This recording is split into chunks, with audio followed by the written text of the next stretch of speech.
Good morning, everyone. Welcome to today's video. It is Saturday, January 20th, and we are at Jane and Bloor.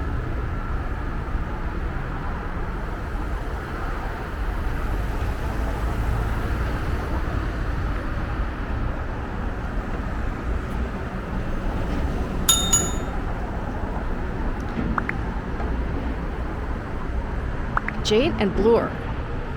So today I am walking the perimeter of Bloor West Village. It has been a hot minute since I've been down here.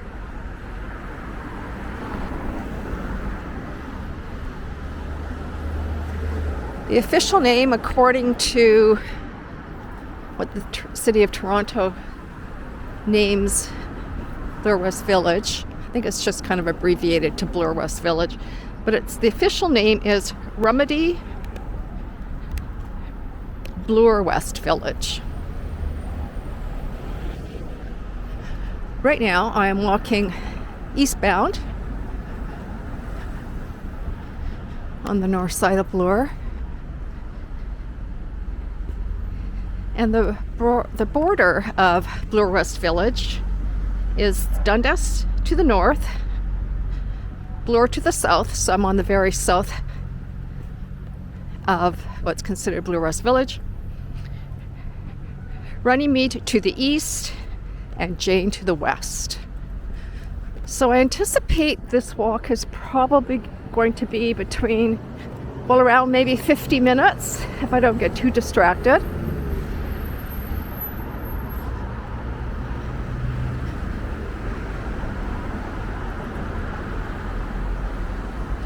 So I drove here, and so of course, oh, look at these yummy pastries. Very appetizing.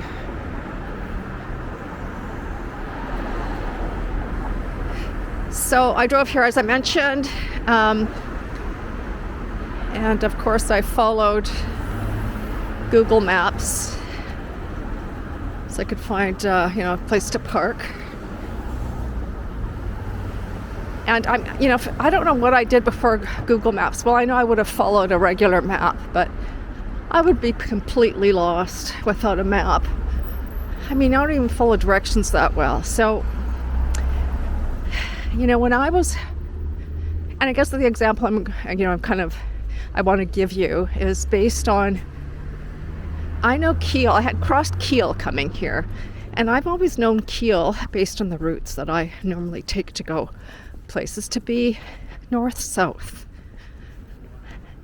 But when I was driving down here, it seemed that I was crossing it and it was going east-west. But the thing is, I know that streets, they curve and twist and turn, and once, they were going north and south, and then as they twist and turn, they can take different directions, example east-west, but it just threw me. I don't know why that's such a big deal, but I thought, where am I going? And it's the unknown. I mean, I've driven down here before, no problem, like years ago. Years ago was the last time I was down here. But it just goes to show how to practice. I find I become a little bit more anxious when I need to park, particularly when I'm driving. I want to make sure that I park near where I need to go, and I try and find a residential street. So I don't want to pay for parking. Who does?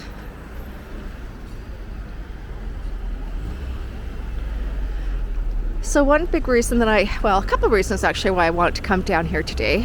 One is I want to do perimeter walks, neighborhood perimeter walks. So this is, I think, my third one that I'm doing.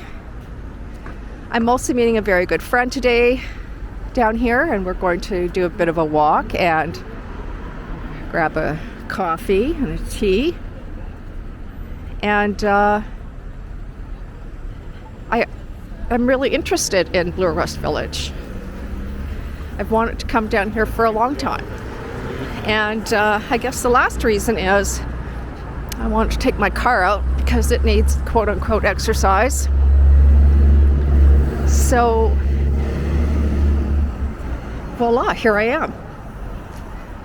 Yeah, I'm probably going to take a deeper dive along Bloor Street here. This is sort of like the major sort of shopping hub of Bloor West Village is Bloor Street. Some cute little shops here, very cute shops here. This is called Lemon and Lavender. Oh, it looks so pretty. So to tell you a little bit about Bloor West Village, it's a residential neighborhood and, you know, a shopping destination. There's banks and restaurants, shoe stores, grocery stores, bookstores, you know, what you would want to see in your neighborhood shopping arena. And I think Bloor West Village, particularly here on Bloor Street, is quite rich with those amenities.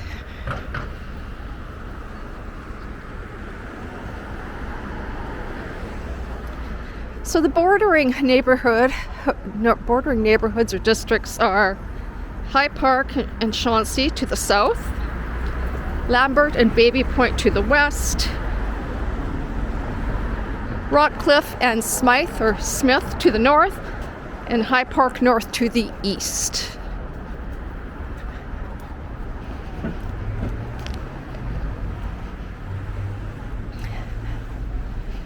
So I'm just really looking and seeing there's a good mix of stores here, all kinds of shops, dentists, orthodontists, fruit market.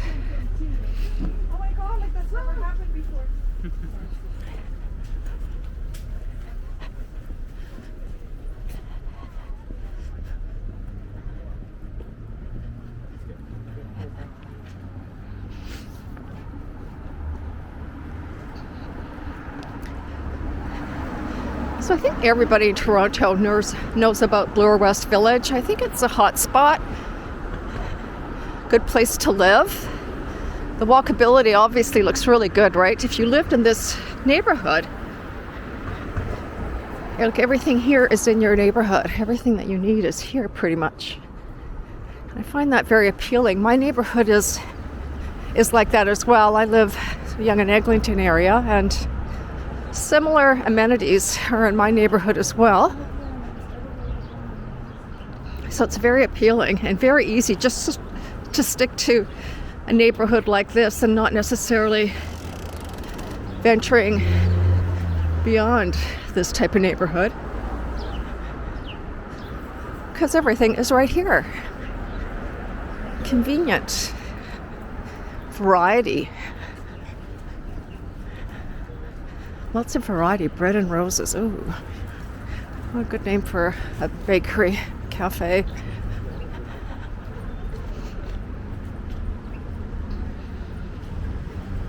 The neighborhood hosts events and festivals. According to what I read, there's the annual Ukrainian festival that takes place in September. The July Festival, which is a fair of amusement and entertainment. The Halloween Festival, which hosts family-friendly activities. Oh, here's Runnymede. I need to go north. Up here. I just about missed it. So we're going north. I probably didn't need to cross the street. That's because I wasn't paying attention. So I'm doing Runnymede North to Dundas Street. So help me keep my eye out for Dundas Street. So although this seems like a fairly busy road, what I can see so far is mostly residential.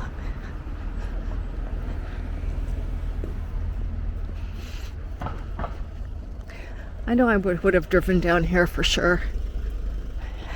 would have driven down here. I remember, probably 25 years ago, I was visiting a friend who lived in this neighborhood, Ronchevilles. Was it Ronchevilles? No, it was Runnymede. Yeah, I'm pretty sure. Anyhow, she lived, I think, on Runnymede. And this was, of course, before, Google Maps, and we just had paper maps back then. And I was driving to her house. I think it was after work, and it must have been in the winter because it was dark out. And I had the worst time finding her place. The worst time. But you know what I think I did? Yeah, what I remembered was back in the flip phone days, I called my husband and told him how backwards I was and lost and couldn't find my way. And he guided me on how to get there.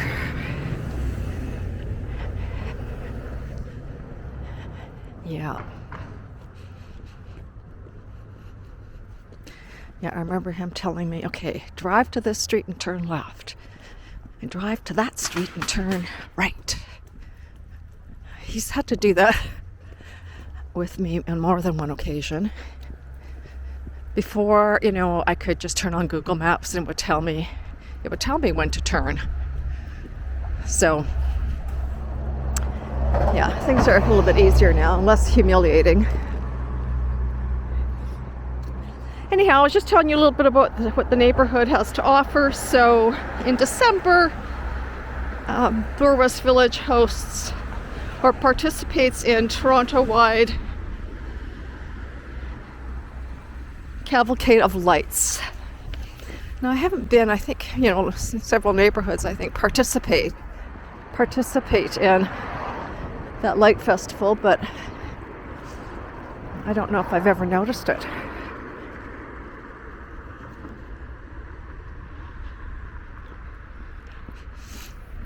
I do want to find the library. The library's on Bloor Street. I like libraries. I have a thing for libraries. So I'm going to try and remember, once we get back to Bloor, if it is actually within, I would have passed it by now because I won't be walking back down Bloor. Dang, I wanted to look for that library. I have the address as 2178 Bloor Street West, and I don't know if I would have passed in that short distance that I walked on Bloor Street before I had to turn north on Runnymede. But I want to make it a point going forward to try and identify and point out libraries that are in the areas that I'm walking, if they're actually in the walking parameters that I choose to take. Something about libraries. I find them very calming. I like that you could get almost any book there. You can sit there and look at reference material. And very outdated editions of magazines. Very outdated.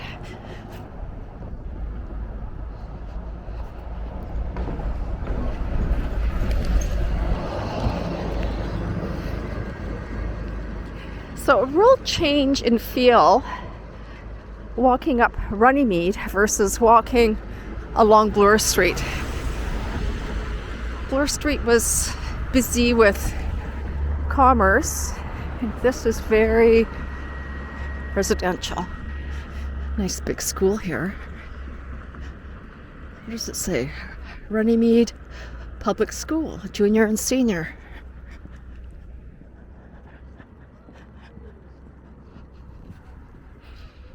Nice big new home there.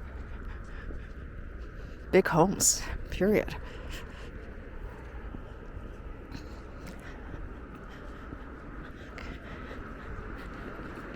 It's like a little mosaic fence of children's artwork.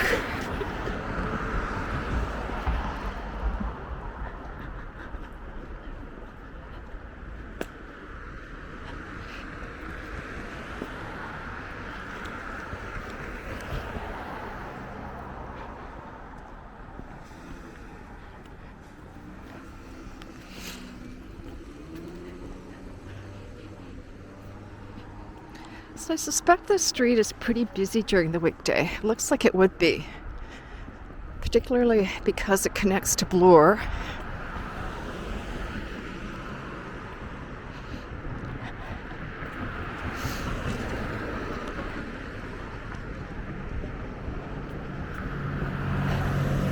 So I'm meeting my friend Catherine at 12:30 back at Bloor and Jane. So I'm giving myself plenty of time to do this perimeter walk of Bloor West Village here in Toronto. Beautiful city of Toronto. You know, it's always amazes me when I visit neighborhoods that I either haven't been to in like forever or maybe have never been to. How it makes me feel, and it makes me feel a couple of different things. It makes me feel like I'm in a foreign area, like I'm maybe in a different city. And then that leads to the feeling of a little bit of anxiety because it's so unfamiliar to me. I can't look at anything and recognize it. And, looking for, I guess, a landmark, an anchor. You know what I'm smelling right now? Yummy. Roasted peppers. Somebody is making roasted peppers.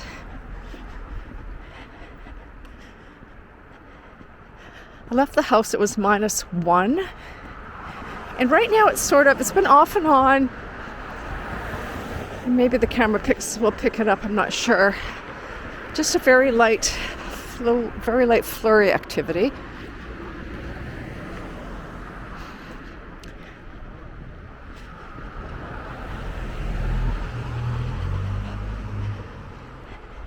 And I guess that sense of anxiety comes from my really very poor, underdeveloped sense of direction.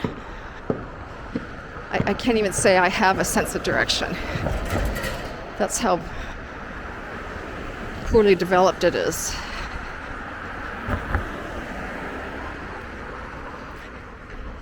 So, like I was saying, when I was driving here and I crossed Keele Street, it threw me, as I mentioned, because I crossed it going south and it was horizontal to me. So it should have been parallel in my mind.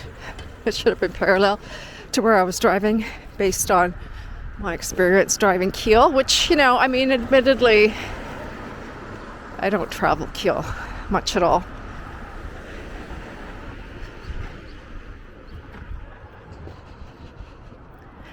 But this could be any neighborhood in Canada, I guess. Right? I mean, there's nothing, like I guess most neighborhoods, that distinguish it from any other neighborhood, except maybe the West Coast. Only because there might be more opportunity to see water along a walk.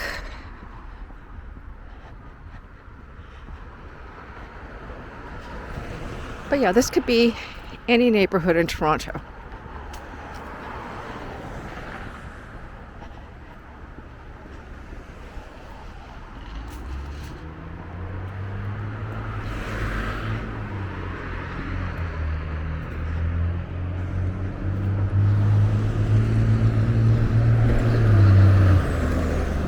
Now this is probably going to be Dundas, I would suspect.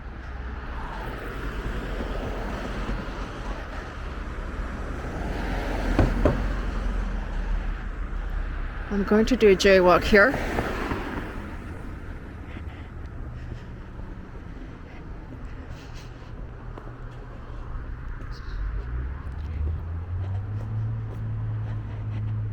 Yeah, this looks like this could be Dundas. That is the case. I need to turn left, walk west. No, this is Annette Street. This is what I came down. I came down Annette Street.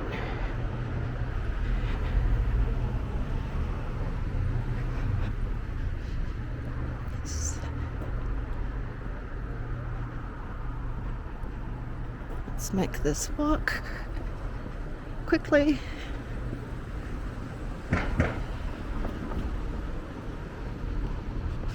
Yeah, this is Annette Street. So I'm going to keep walking northbound. And again, it's fairly commercial or fairly residential. Annette Street is definitely more commercial. But as we continue north on Runnymede, it is definitely residential. It's a nice mix here. I like that residential and commercial are easily accessible. If you lived in the neighborhood. I used to, well actually, when I was working in HR, I was working on Eglinton, and I lived where I live now, which is between Eglinton and Davisville, just off of Yonge, and it was a 10-minute walk to work. It was so fabulous. And I started working there around the time that we got our puppy, and he was just a puppy, as I mentioned, and I used to run home at lunchtime, take him out, take him for a walk.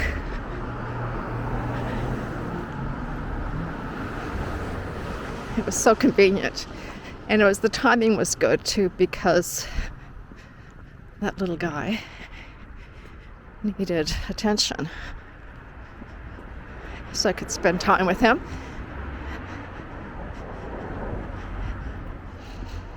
And I would leave work as soon as I could, just to get back home to him. It was great having, he was a great dog. His name was Physics, spelled F-I-Z-Z-I-X. At the time when we got the puppy, my husband and stepson were talking a lot about physics, the science.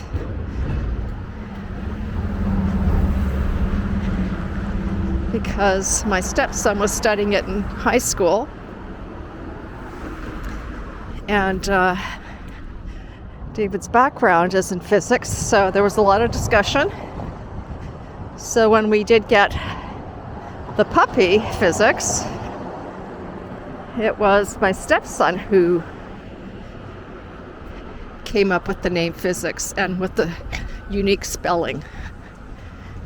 As soon as he suggested that name, we were all over it. How fabulous. What a perfect name.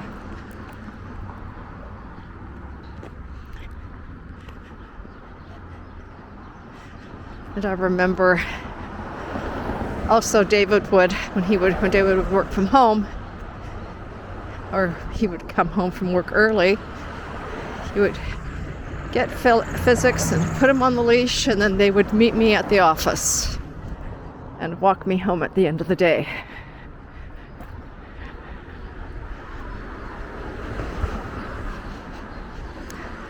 The thing about puppies, they're like babies, right? They have accidents, and it took a while for our dog to get used to being outside. So he always did his number 2 business outside. But for some reason, for about the first year and a half, we would have accidents in the house. And back then, we had wall-to-wall carpeting. And there were a lot of pee stains. So we were happy to get rid of the carpet when Physics was about 2 and no longer using the carpet as a pee pad.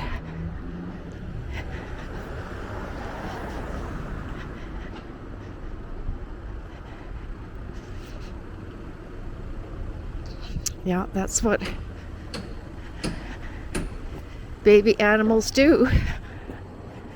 They are in training. Okay, I'm continuing to walk north, crossing on St. John's Road.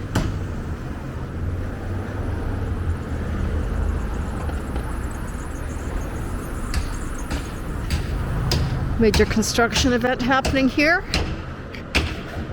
I wouldn't be able to tell you, don't have a clue what used to be here. Very unfamiliar with this neck of the woods, but I'm really finding it interesting. And here is the Runnymede Healthcare Center.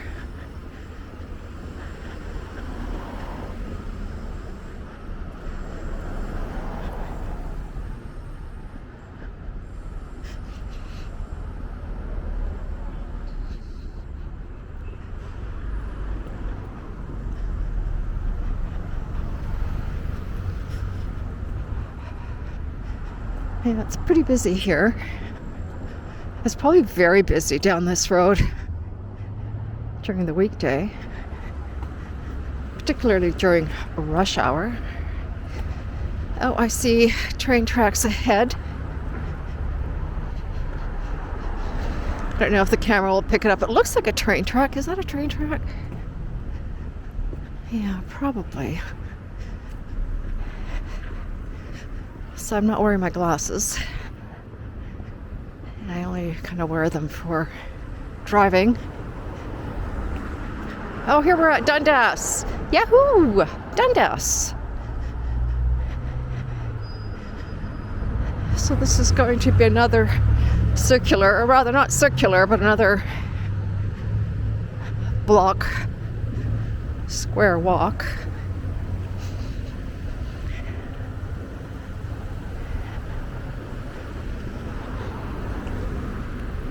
Yeah, looks like train tracks to me. Yep.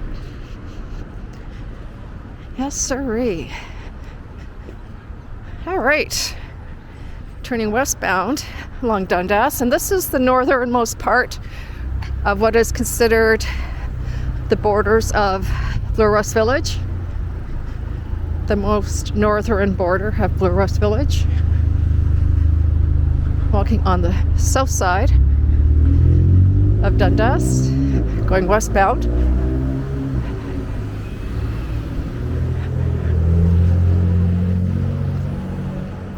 So you have Dundas to the north and Bloor to the south.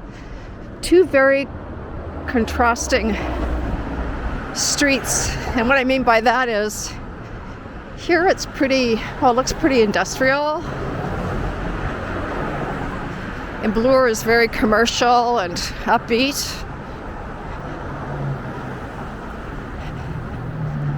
Yeah, this just looks like a, almost like an industrial park, industrial area. Maybe it is. It's near the train tracks, so that would make sense. And I'm going to be turning south on Jane. Now, if you guys remember, I did a video the end of December, and I titled it Hi Jane, because I was walking north on Jane from Dundas. So we're going to go back almost to that exact same corner where I started that video, but instead of walking north, I will be walking south to get back to Bloor.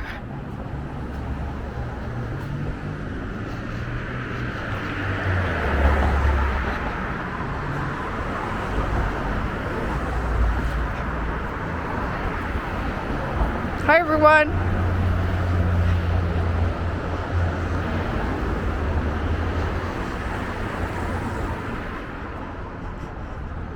And there should be a video that we posted before this one. I'm walking downtown Toronto. I'm walking along majority Adelaide, but I stop into the George Brown Culinary School, George Brown College Culinary School, and picked up some goodies for David and I. So I take you into the college where they sell their baked goods. And I'm telling you that is because it might be something you might be interested in supporting, because it is a culinary school. These are pastry chefs in the making. And their products are quite delicious. Just like, you know, anything that you would find in any professional bakery. And the price, you can't beat the price. I bought 2 items. There was half a dozen butter tarts, and there were, I think, a dozen lemon twists for $9 in total. The thing, though, you need to get there ideally in the morning. I think the bakery shop opens like quite early, but closes at 2. And I have been there later, and the pickings were slim. So when I went there during the video, I think I was there around 10, just after 10 maybe, between 10 and 10:30. And there was still a fairly good variety. Now, it's not like a regular bakery where you can kind of buy any sort of pastry. So typically what is sold is what they're practicing making. So if butter tarts and chocolate cake is that theme for that day or week, that's what you'll see the majority of.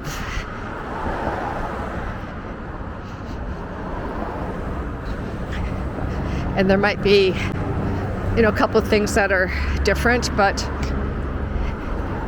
it is just important to let you know that it's not like a full-fledged regular bakery where you can get almost any type of dessert you're looking for.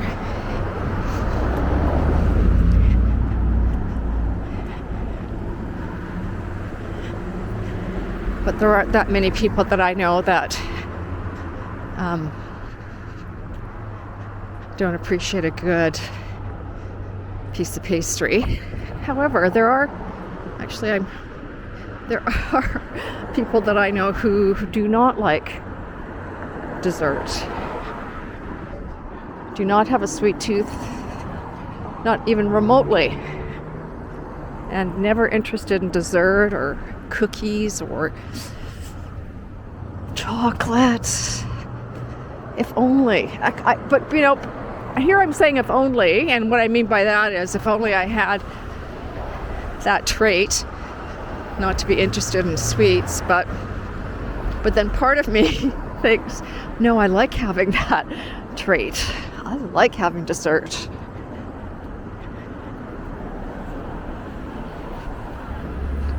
Oh, there's a smell of KFC. Here is KFC. Do you remember when it was actually called Kentucky Fried Chicken? I think that name changed probably 30 years ago, give or take. But I remember coming here, they made the best French fries. So I'd buy the large box of French fries, and by the time I got them home, they were kind of soggy. I liked that, and they were really soft in the center. And then I'd also buy their gravy. It was really thick, delicious gravy. I'm sure 100% synthetic. Nothing in there that would have been healthy. I mean, could have changed by now, but I would completely indulge in French fries and gravy. And I'd eat the whole box. It was a big box of French fries. I wouldn't be able to survive that today. Okay, folks, here we are. We are back at Jane and Dundas. And just speaking back to that video that I did walking down Jane last month, I started just across the street there where the library is, if you can see it. The library sign. Yeah, so I walked north on Jane. And here I am, back on Jane. And when I spoke to you guys during that video, I mentioned to you, I couldn't remember the last time I was on Jane. And here I am, back at Jane.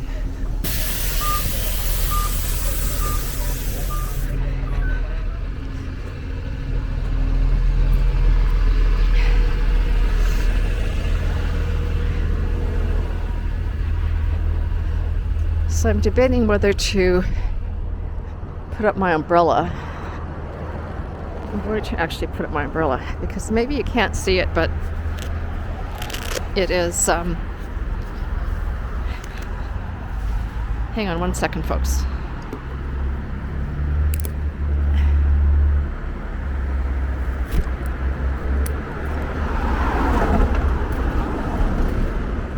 It's pretty, well, it's snowy, but it's very light. But I don't mean in texture. I mean, it's hard to, like there's not a lot of snow, but the snow that's coming down is hard almost like sleet, but not quite. And coming right into my eyeballs. So I'm going to save my eyes and use the umbrella as a shield. Hopefully that is not interfering with the visual. Fire Station 422.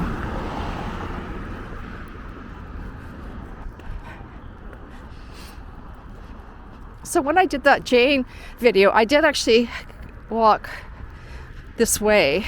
I walked quite a bit further south than where I actually started the video at Dundas and Jane.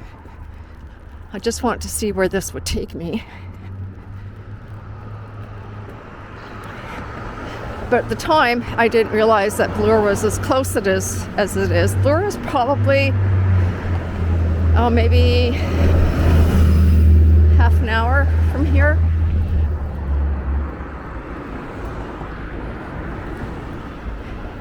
But at the time, I came to Jane for other reasons, and I didn't realize that Bloor was only half an hour away. But this walk, as the Jane Street walk going north was, there's not really a lot to see. And unless you had business in the neighborhood or a friend to visit, there's really maybe no reason to come here.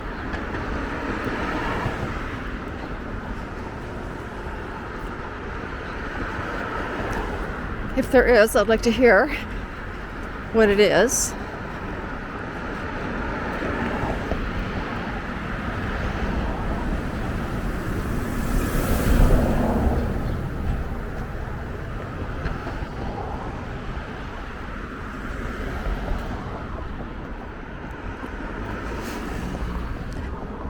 This is the Runnymede Collegiate Institute.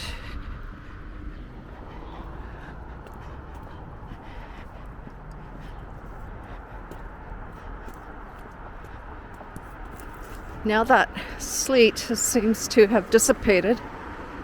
It's been like that sort of since I've left the house. It would come in and then it would leave. And then it'd come back out of the blue and then leave. It wouldn't last long, but enough to feel it in hitting my eyeballs.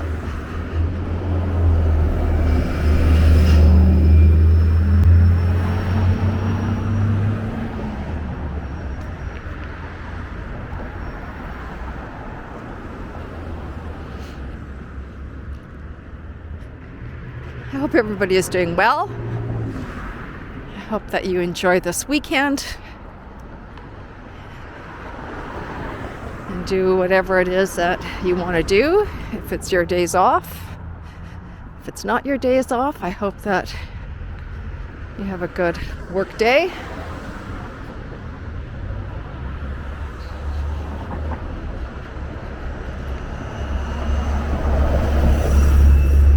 Or if you're retired, every day's a weekend.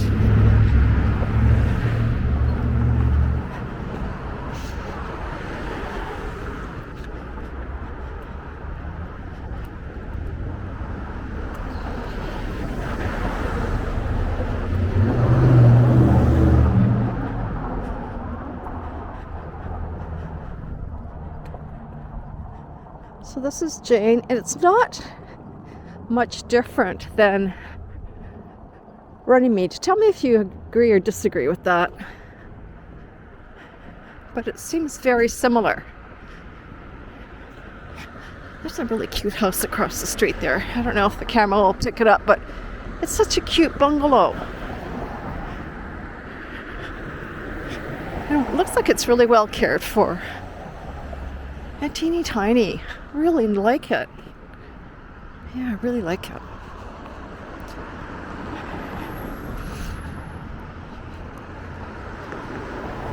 Yeah, this reminds me of walking on Runnymede. The houses might be a little bit less bougie, or maybe not bougie, just, well, I guess. Yeah, the houses on Runnymede seemed bigger to me. I think they were actually bigger.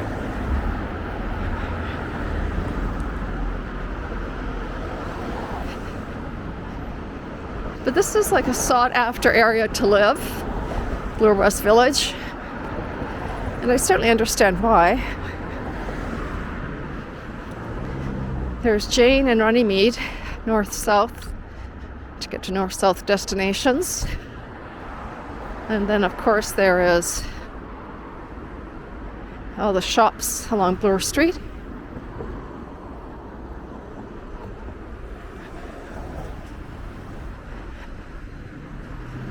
And closer to the water.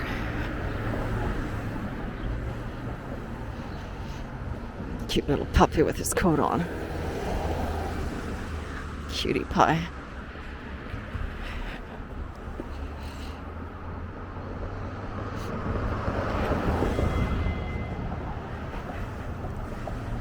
There is a bus coming towards us. I'm curious what the bus number is. Just for general interest.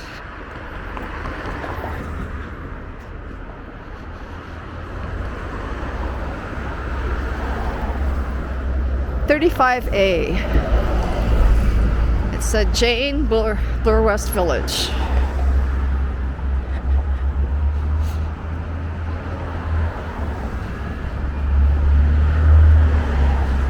Ooh, I smell some cooking. Yummy, savory.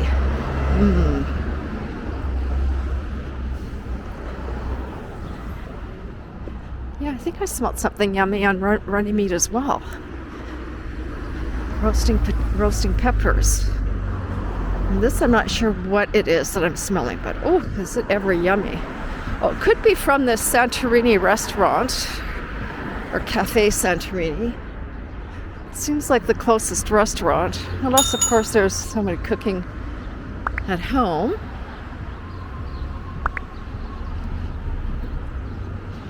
It smells good.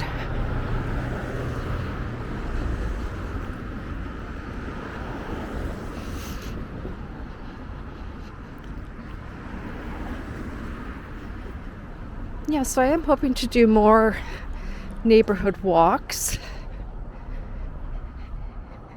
And as I mentioned, I think a couple of videos ago,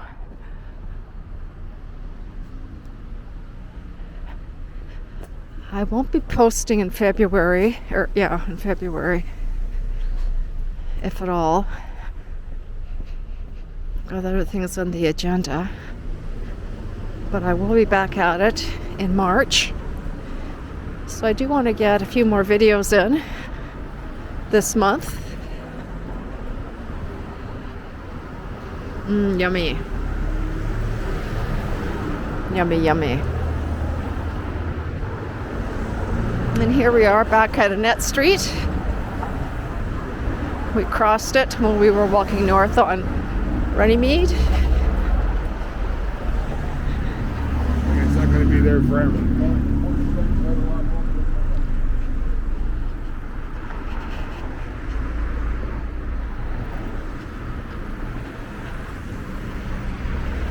This is the area of Baby Point.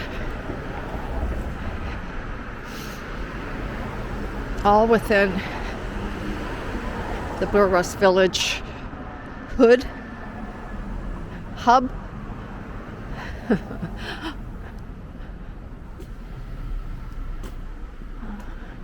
There's some shops along here. I guess the closer we get to Bloor, there's a massage therapy restaurant, florist, another flower shop, organic chocolates and ice cream. Ooh, chiropractor, kitchens and bathrooms.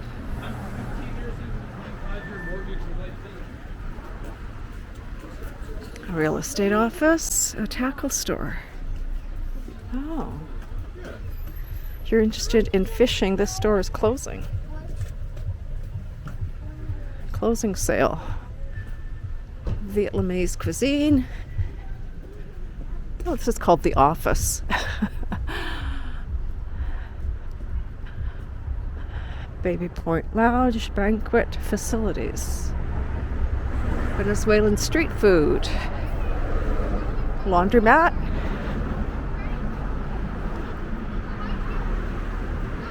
Bookstore. Dental office. And mostly residential on the west side. Animal hospital. Good to see.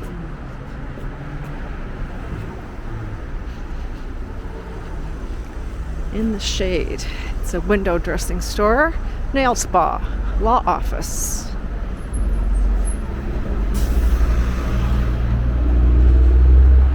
Another law office.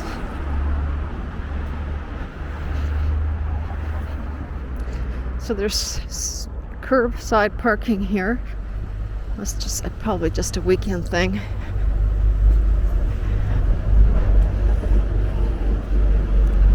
Karate studio. Cool. These look like young'uns.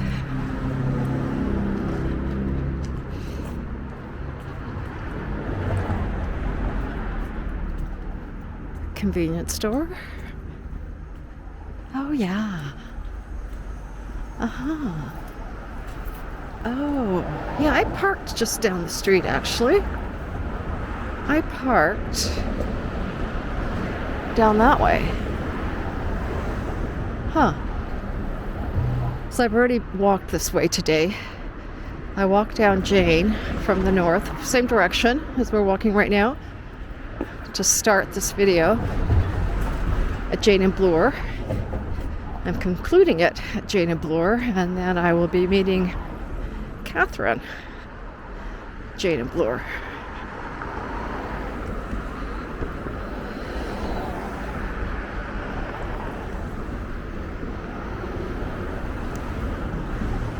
And then David and I are having dinner out tonight at Yonge and St. Clair. That's about I think that's a 20-minute walk. 20-minute, half an hour, something like that, walk from home. So I will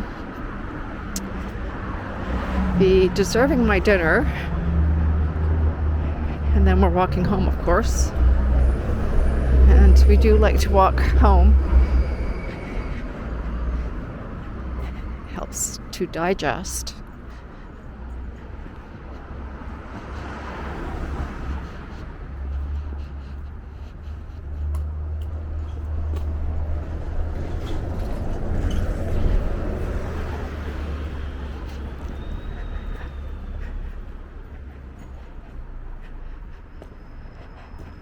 So we're going to a restaurant in St. Clair, right on the north west corner of Yonge and St. Clair, called Buka. Now Buka used to have, I don't know if they still do, but that particular location that we're going to, it was advertised to be opening, this is pre-pandemic, and then what happened was Buka restaurants, there was I think a few of them in Toronto, ended up shutting.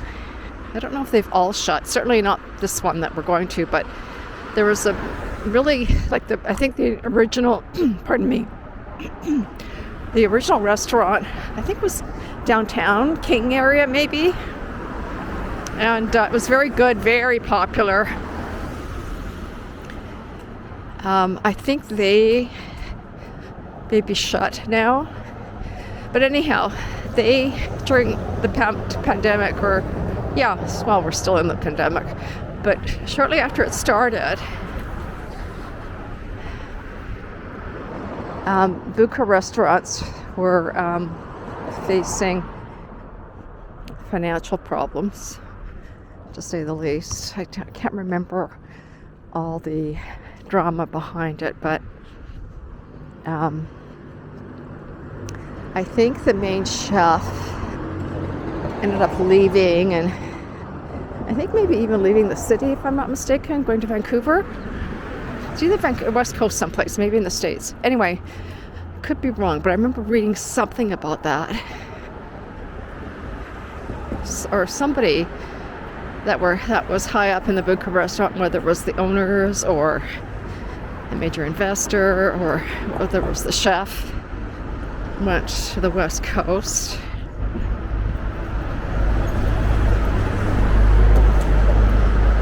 Anyhow, the restaurant that we're going to, they were starting constructing the renovation within the building pre-pandemic, and the restaurant only opened up, I think, this past summer, maybe spring, summer of 2022. So that piece of property, or that corner where the restaurant is now, was unoccupied for at least a few years, but the whole time was still what is now the Buka restaurant.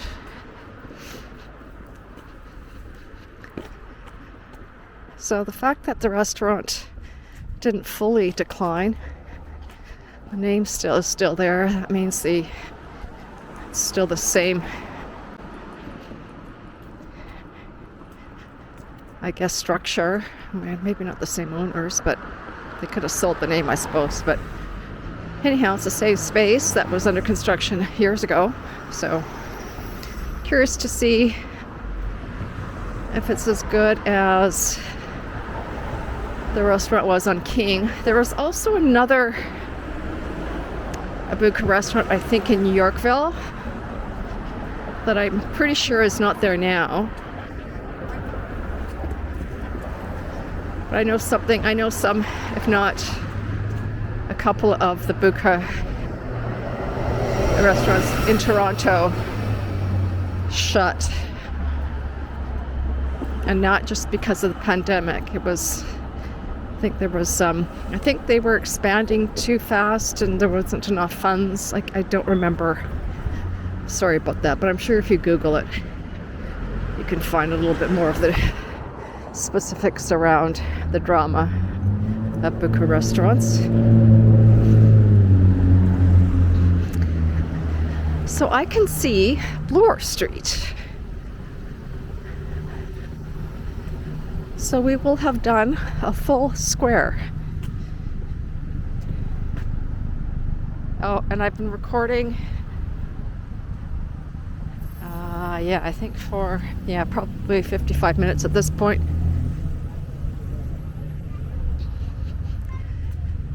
So these neighborhood perimeter walks are going to be a bit lengthy, just because I'm walking the perimeters of neighborhoods. But I think the last one I did was the Casaloma perimeter walk, and that was about the same length of time, I think. Just under an hour. Oh, I wonder what's going on here. It's a Saturday. What are all these kids doing here? Huh. It's a school. And they're all carrying backpacks. A lot of them are carrying backpacks, it makes me think that there might be books in there. But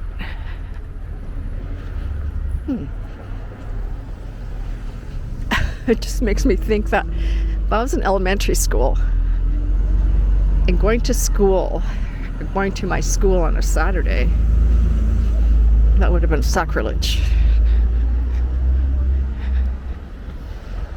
Oh, I like how nice this apartment building looks.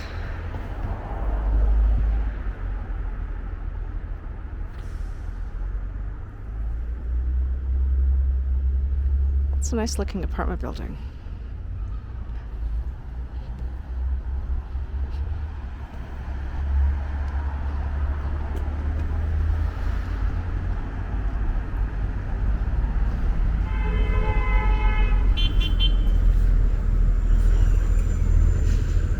Now I do recognize this Jane Bloor corner because I know I've driven down Bloor going west and I recognize this complex here, like office, commercial, residential. I recognize this.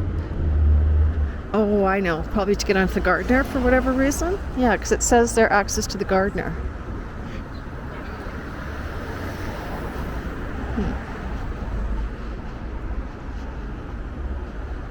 Yeah, why else would I have come down here, I wonder? Anyway.